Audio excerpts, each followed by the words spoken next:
Hello, আসসালামু আলাইকুম। আজকে আমরা আপনাদের সাথে কথা বলতে এসেছি cPanel সম্পর্কে। কারণ হচ্ছে প্রতিনিয়তই cPanel গুলোর নতুন আপডেট আসছে এবং যার কারণে ফিচার গুলোও চেঞ্জ হয়ে যাচ্ছে। তো আজকে আমরা একেবারে আপডেটেড যে cPanel টা আছে, এই cPanel সম্পর্কে আজকে আমরা টুকটাক কিছু জানবো। তো প্রথমেই চলে যাই আমরা আপনাদের যেকোনো একটা cPanel, আমরা আমাদের cPanel এ চলে এসেছি। তো cPanel এ আসার পরে আপনারা যেই জিনিসগুলো দেখতে পারবেন, আপনাদের ডান দিকে জেনারেল ইনফরমেশন দেয়া থাকবে। জেনারেল ইনফরমেশনের মধ্যে আপনাদের কারেন্ট ইউজার নেম যেটা আছে সেটা দেয়া থাকবে, আপনাদের প্রাইমারি যে ডোমেইনটা আছে ডোমেইন নেমটা দেয়া থাকবে, আপনাদের একটা আইপি অ্যাড্রেস দেয়া থাকবে যেটাই হচ্ছে আপনাদের সার্ভারের আইপি অ্যাড্রেস। তারপরে হচ্ছে আপনাদের হোম ডিরেক্টরি কোনটা সেটাও এখানে দেয়া থাকবে, লাস্ট কোথা থেকে আপনি লগ ইন করেছেন এইটাও এখানে আইপি অ্যাড্রেসটা দেয়া থাকবে। আপনারা এখানে চাইলে থিম চেঞ্জ করতে পারবেন, থিমের অপশন দেয়া থাকবে। এখানে আপনাদের সার্ভারের ইনফরমেশন রিলেটেড একটা অপশন দেয়া আছে, আপনারা চাইলে এখান থেকে দেখে নিতে পারেন। আর পরবর্তী যে ধাপটা আছে এখানে হচ্ছে আপনার ডিস্কের একটা ইউজ দেয়া আছে, আপনি কতটুকু ডিস্ক ইউজ করেছেন, কতটুকু করতে পারবেন, ইমেল অ্যাকাউন্ট আপনার কয়টা আছে, এসকিউএল মানে হচ্ছে ডাটাবেস কয়টা ইউজ করতে পারবেন, ব্যান্ডউইথ সম্পর্কে দেয়া আছে, ডিস্কের MySQL এ আপনি কতটুকু ডিস্ক ইউজ করতে পারবেন সেটা সম্পর্কে এখানে দেয়া আছে। অ্যাড অন ডোমেইন সম্পর্কে এখানে দেয়া আছে। যদি আপনার অ্যাড অন ডোমেইন অ্যালাউ করা থাকে, আপনারা এখানে দেখতে পারবেন যেরকম আমার এই প্ল্যানটাতে ২ টা অ্যাড অন ডোমেইন অ্যালাউ করা আছে। সাবডোমেইন দেখতে পারবেন যে সাবডোমেইন কয়টা আছে, যেরকম আমার এই প্ল্যানটাতে হচ্ছে আমি সাবডোমেইন আনলিমিটেড পাচ্ছি, ইমেল অ্যাড্রেস আনলিমিটেড পাচ্ছি, ফরওয়ার্ডিং পাচ্ছি আনলিমিটেড, এফটিপি অ্যাকাউন্ট পাচ্ছি ৫ টা। নরমালি হচ্ছে আমাদের এগুলাই প্রয়োজন হয়। তো যেগুলা হচ্ছে আমরা সবই এখানে পাচ্ছি। তো এখন আমরা যদি হচ্ছে ইমেল অ্যাকাউন্টটা দেখাই, যে আমরা একটা ইমেল কিভাবে ক্রিয়েট করব। ইমেল বলতে হচ্ছে আপনারা বিজনেস ইমেল বলতে পারেন, এইটাকে হচ্ছে আমরা ওয়েব মেলও বলি, বিজনেস ইমেল বলি, শুধু ইমেলও বলি, অথবা ডোমেইন মেলও বলা হয় অনেকে। তো এখানে আপনি যখন ইমেলে ক্লিক করবেন, আমি আবারও দেখাচ্ছি, এখানে দেখেন ইমেলের একটা অপশন আছে, এটার মধ্যেই চলে আসবেন, আসার পরে দেখবেন এখানে আছে ইমেল অ্যাকাউন্ট। এটা কিন্তু হাইড করাও থাকতে পারে, আপনারা এটাকে জাস্ট হচ্ছে ক্লিক করবেন, ক্লিক করার পরে আপনারা ইমেল অ্যাকাউন্টে চলে যাবেন। ইমেল অ্যাকাউন্টে যাওয়ার পরে দেখেন এখানে আপনার কয়টা ইমেল অ্যাড্রেস ওপেন করা আছে সেগুলোর ডিটেলস আপনি এখানে পেয়ে যাবেন। তো আমরা যেহেতু এখন নতুন করে ইমেল ক্রিয়েট করা শিখছি, তো আমি এখানে ক্রিয়েটে যাই। ক্রিয়েটে যাওয়ার পর আপনি এখানে যে কোনো নাম দিতে পারেন, সাপোজ আমি এখানে দিয়ে দিলাম সাপোর্ট। সাপোর্ট জাস্ট আমাকে এতটুকু লিখলেই হবে, কারণ এখানে আমাকে ডোমেইনটা শো করছে অলরেডি। তো সাপোর্ট দেওয়ার পরে এখানে যে পাসওয়ার্ড আছে, আমি একটা পাসওয়ার্ড জেনারেট করে নিচ্ছি, অটোমেটিকলি আমি এখন জেনারেট করতে পারবো, অথবা আপনি চাইলে যে কোনো পাসওয়ার্ড এখানে দিতে পারেন। আমি পাসওয়ার্ডটা দিয়ে এখানে জাস্ট ক্রিয়েট করে দিলাম। ওকে, আমার ওয়েবমেলটা কিন্তু ক্রিয়েট হয়ে গেল। আপনারা দেখতে পাচ্ছেন আমার ওয়েবমেলটা ক্রিয়েট হয়ে গেছে। এখন এখন আমি চাইলে এইটার থেকে যে কাউকে মেল করতে পারবো, আমাকে এটাতে যে কেউ মেলও করতে পারে। ওকে, তো আমাদের ইমেল অপশনটা দেখালাম। এখন হচ্ছে আমরা চলে যাচ্ছি আরেকটু নিচের দিকে। এখানে দেখেন আমরা অনেক সময় হচ্ছে প্রোভাইডারকে ফোন করি, আমার মেল আসতেছে না, মেল আসতেছে না, এইভাবে আমরা হচ্ছে প্রোভাইডারকে মানে ফোন দিই। তো আমরা কিন্তু এখানে নিজেরাই ইজিলি দেখতে পারি যে আমার কয়টা মেল বাউন্স হয়েছে বা কি কারণে হয়েছে। এখানে দেখেন আপনি ইমেল অপশনে যাওয়ার পরেই দেখবেন ট্র্যাক ডেলিভারি নামে একটা অপশন আছে। এটাতে যাওয়ার পরে দেখেন এখানে আপনি সব কয়টাই শো দিয়ে দিবেন। এইটা থেকে আপনি দেখতে পারবেন যে আপনার এটাতে কি অবস্থা। দেখেন আমাকে অলরেডি ২ টা মেসেজ পাঠানো হয়েছে। তো আমার ২ টা মেসেজই অ্যাকসেপ্টেড হয়েছে। ২ টাই মানে চলে এসেছে। কিন্তু হচ্ছে আমার লাস্ট যেটা এসেছে সেটাতে আমাকে দেখাচ্ছে কি স্প্যাম স্কোর -16। তো তার মানে আমার এটাতে হচ্ছে স্প্যামে যাওয়ার সম্ভাবনা আছে। ঠিক আছে? তো বাট আমার ২ টা মেইলই কিন্তু হয়েছে। আমার এখানে কোনো ডেলিভারি ফেইলড কিন্তু কোনো কিছু দেখায়নি। তার মানে হচ্ছে আমার কোনো ডেলিভারি ফেইলড হয়নি। তো আমরা হচ্ছে নরমালি কোনো প্রোভাইডার যারা আমরা হোস্টিং নিয়ে থাকি, তাদেরকে আমরা প্যারা না দিয়ে বা তাদেরকে বিরক্ত না করে আমরা নিজেরাই কিন্তু cPanel থেকে এটা চেক করতে পারছি। ওকে, এই ২ টা হচ্ছে মোস্ট ইম্পোর্টেন্ট। তো আমি এই ২ টা আপনাদেরকে দেখিয়ে দিলাম। তারপরে এখানে যেগুলো আছে এগুলা হচ্ছে আপনি আপনার প্রোফাইলটা ম্যানেজ করার জন্য এখানে পেয়ে যাবেন। যদি প্রোভাইডারদের থেকে আপনাকে কোনো ইনফরমেশন বা নিউজ দেওয়া হয় এখানে পেয়ে যাবেন। আপনারা এখান থেকে টিকেট ওপেন করতে পারবেন। আপনারা চাইলে হচ্ছে আপনাদের যে প্ল্যানটা আছে, যেরকম হচ্ছে আমার এটাতে 5 জিবি, আমি 5 জিবিটা এটা 10 জিবি করবো বা 6 জিবি করবো, আমি এখান থেকে আপগ্রেডের রিকোয়েস্ট দিতে পারি তাদেরকে। তারপরে আছে হচ্ছে দেখেন ফাইলস। ফাইলসের মধ্যে আছে ফাইলস ম্যানেজার, ইমেজ, তারপরে হচ্ছে আপনার এখানে আরো অনেকগুলো ফোল্ডার আছে। তো আপনারা যখন হচ্ছে ফাইলস ম্যানেজারে যাবেন, ফাইলস ম্যানেজারেই নরমালি হচ্ছে আপনাদের কাজ। এখানেই কিন্তু আপনারা হচ্ছে আপনাদের টোটাল যেই সাইডের ইনফরমেশন গুলো আছে এখানেই আপনাদেরকে রাখতে হবে।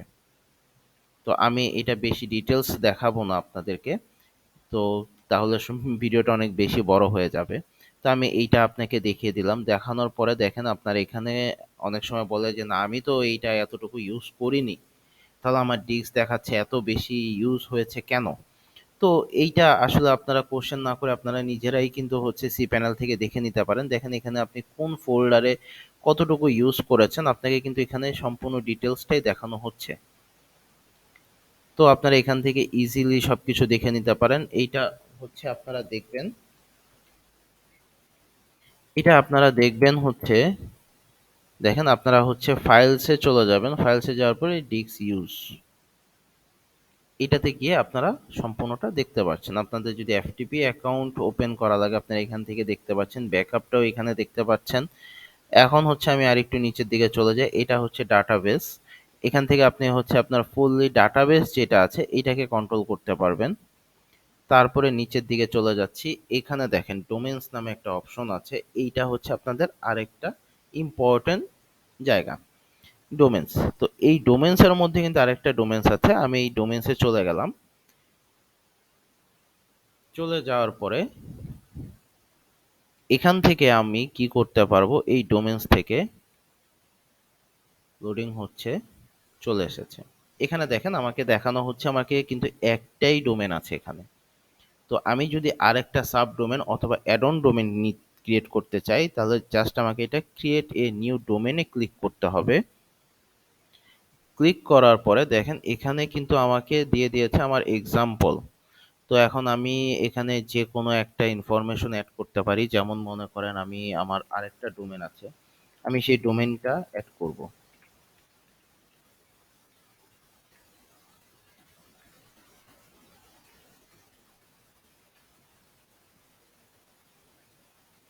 আমার এই ডোমেনটাও হচ্ছে আমার। তো আমি এই ডোমেনটা হচ্ছে এখানে অ্যাড করব। দেখেন এখানে জাস্ট হচ্ছে আমি এটা লিখলাম, লিখার পর আমি এখানে সাবমিটে ক্লিক করব। সাবমিটে ক্লিক করার পর আমার ডোমেনটা কিন্তু অ্যাড অন হয়ে গেছে। এটা কিন্তু এখন অ্যাড অন ডোমেন হয়ে গেছে আমার। এবং আমি যদি সাব ডোমেন কিছু ক্রিয়েট করতে চাই, সাব ডোমেন, তো সাব ডোমেন ক্রিয়েট করার জন্য আমি জাস্ট এখানে দিলাম হচ্ছে একটা নর্মাল ইনফো। ইনফো দেওয়ার পরে দেখেন এখানে কিন্তু আমাকে কিছুই শো করছে না।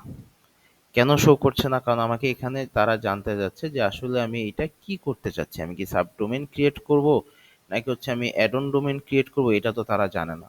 সো আমরা এইটার মধ্যে আমরা যদি ডট, দেখেন ডট ডিডাব্লিউ দেওয়ার সাথে সাথে কিন্তু আমার এখানে অলরেডি চলে এসেছে যে আমার সাবডোমেনটা এরকম হবে। ঠিক আছে, তো আমরা এইটা আমরা চাইলে হচ্ছে এখান থেকেও কপি করে, কপি করলাম, কপি করার পরে এখান থেকে জাস্ট পেস্ট করে দিলাম, আমাদের কিন্তু সাবডোমেন চলে এসেছে। দেখেছেন ওইটা কিন্তু চলে গেছে, কারণ তারা এতক্ষণ ভাবছিল যে ওইটা মেবি অন্য কোনো ডোমেন আমি অ্যাড অন করতে চাচ্ছি, বাট তারা যখন দেখলো যে না আমরা অ্যাড অন করতে চাচ্ছি না, আমরা সাবডোমেন ক্রিয়েট করতে চাচ্ছি, তো তারা কিন্তু আমাকে সাবডোমেনই ক্রিয়েট করে দিয়েছে। জাস্ট আমি সাবমিট করলাম, আমার সাবডোমেন ক্রিয়েট হয়ে গেল।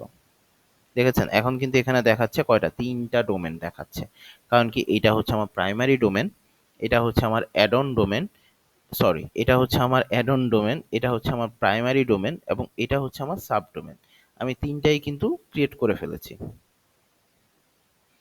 এখন দেখেন আমরা আবার ডোমেনসে চলে গেলাম। ডোমেনসে যাওয়ার পরে এখানে দেখেন আরেকটা অপশন আছে জোন এডিটর। এই জোন এডিটরের কাজটা কি? জোন এডিটরের কাজটা হচ্ছে এখানে দেখেন আমার কিন্তু হচ্ছে একটা অ্যাড অন ডোমেন, একটা হচ্ছে সাব ডোমেন। এখানে গিয়ে আমরা হচ্ছে আমাদের রেকর্ডগুলো চেঞ্জ করতে পারি। যেরকম হচ্ছে আমার এইটাতে আমার কি রেকর্ড আছে দেখেন, আমি এখানে গিয়ে আমার A record, MX record, CNAME record এগুলো সবকিছুই কিন্তু এখানে আছে। টেক্সট রেকর্ড আছে, সবই এখানে আছে।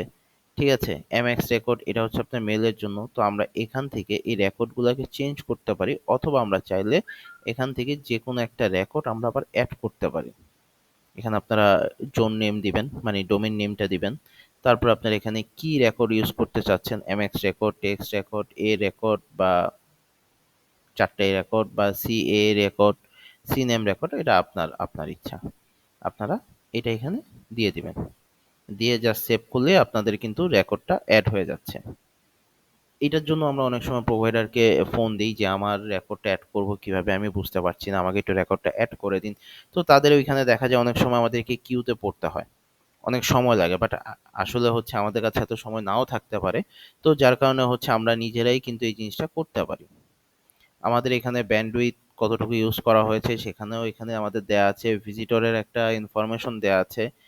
এগুলো কিন্তু টুকটাক আমাদের এখানেই দেয়া আছে। প্লাস হচ্ছে এখানে আমাদের এসএসএল এর যে অপশনগুলো আছে সেইগুলোও কিন্তু এখানেই দেয়া আছে। সাপোজ আমার এখানে হচ্ছে এখনো আপনার হচ্ছে এসএসএলটা অ্যাক্টিভ হয়নি। তো এইটার জন্য আমরা কি করি, প্রোভাইডারকে নক করি।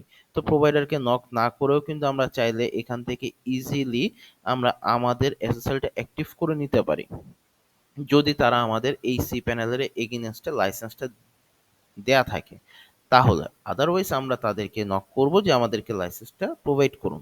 লাইসেন্সটা যখন সে প্রোভাইড করে দিবে, তখন যখন হচ্ছে আমরা দেখছি যে না আমাদের এটা এখনো আপডেট হয়নি, আমরা এখান থেকে আপডেট করে নিতে পারছি আমাদের এসএসএলটা।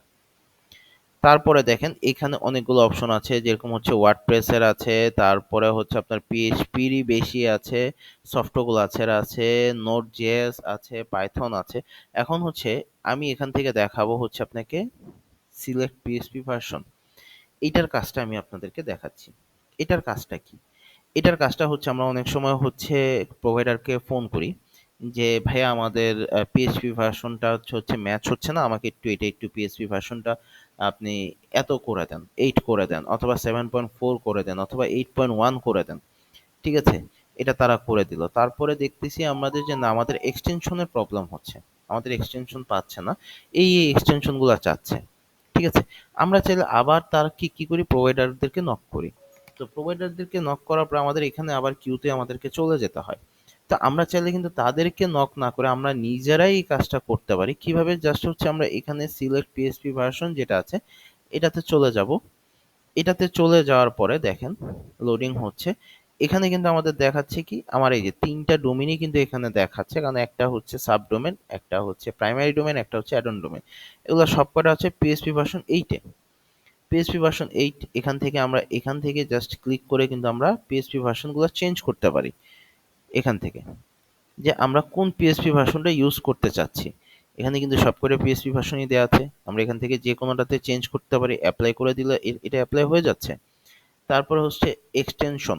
আমরা যে এক্সটেনশনের জন্য তাদেরকে বেশি মানে প্যারা দিয়ে থাকি, এক্সটেনশন দেখেন এখানে কিন্তু সবকটা এক্সটেনশনই আপনারা দেখতে পাচ্ছেন যে এই পিএইচপি ভার্সনে আপনি কোন এক্সটেনশন পাচ্ছেন। আপনার সাপোজ 7 লাগবে, আপনি 7 এ যাওয়ার পরে কিন্তু আপনি পেয়ে যাচ্ছেন যে কোন এক্সটেনশনগুলো আছে। এখন আপনাকে দেখতে হবে আপনার নিচেরটা, যে আপনি যে এক্সটেনশনটা চাচ্ছেন সেই এক্সটেনশনটা পিএইচপির কোন ভার্সনের সাথে আছে। আপনাকে সেই ভার্সনটা ফার্স্টে হচ্ছে আপনাকে অ্যাড করতে হবে। তারপরে এখন এখান থেকে আপনি যেই এক্সটেনশনটা আপনার প্রয়োজন আপনি চাইলে সেটাই কিন্তু নিয়ে নিতে পারছেন। যেরকম সাপোজ আপনারা মনে করেন আমি এখান থেকে এটা একটা দিয়ে দিলাম, ক্লিক করে দিলাম। দেখেন এখানে কিন্তু দিয়ে দিয়েছে কি একটা আছে, যার কারণে আমার এখানে হচ্ছে না। ওকে, আমি এইটা বাদ দিলাম, বাদ দেওয়ার পরে হচ্ছে এখান থেকে একটা দিলাম। দেখেন এটা কিন্তু হয়ে গেছে, আমার এই এক্সটেনশনটা আমার প্রোফাইলে অ্যাড হয়ে গেছে। তো এই সিম্পল যে জিনিসগুলো আছে এগুলোর জন্য হচ্ছে আমরা অনেক সময় কি করি, আমাদের যারা প্রোভাইডার আছে তাদের মানে শরণাপন্ন হতে হয় আমাদের। তো শরণাপন্ন হওয়ার পরে তাদের কিউতে আমাদেরকে পড়তে হয়। তো এর জন্য আজকে বেসিক যে জিনিসগুলো আছে আমি আপনাদেরকে সেই জিনিসগুলো হচ্ছে এখানে দেখিয়ে দিলাম।